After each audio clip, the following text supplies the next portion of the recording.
คืนว่าทิมคอยแล้วสิได้ลืมง่ายๆบ่บัดมือนี้เจ้ากลับมาบอกว่าน้องยังอยู่ในใจเสมอ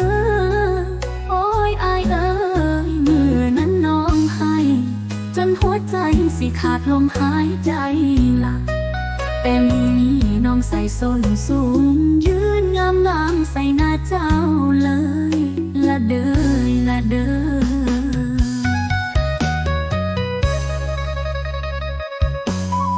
ตอนเจ้าน้องให้เจ้าก็บอกเคยหันเมืองตอนน้องหันจนเหลือแต่เงาเจ้ากลับไปอยู่กับคนอื่นแต่เมื่อนี้น้องกลับมายืนได้แถมแซ่บขึ้นคือไฟฟื้นสวยจนโตอายว่าเบิดคำแต่ขอโทษเด้อน้องบอกกลับคืนลมแทกลำแสบใส่ใจแฟนเก่า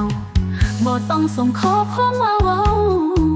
คำว่าคิดหอดมันสายแล้วอายน้องบ่ใช่คนเก่าที่ยืนรอเจ้าใต้ห้องไผ่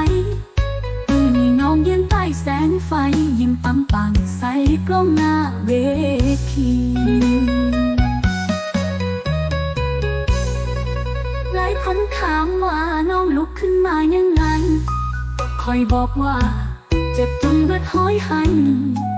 แล้วความแสบก็มาเองคนที่เคยเป็นลมใต้แต่มือนี้กลายเป็นนางเอกบนเวทีใหญ่แต่อายบ่ต้องห่วงเด้อบทผู้เบาเก่าบ่มีในบทลำใหม่อีกแล้ว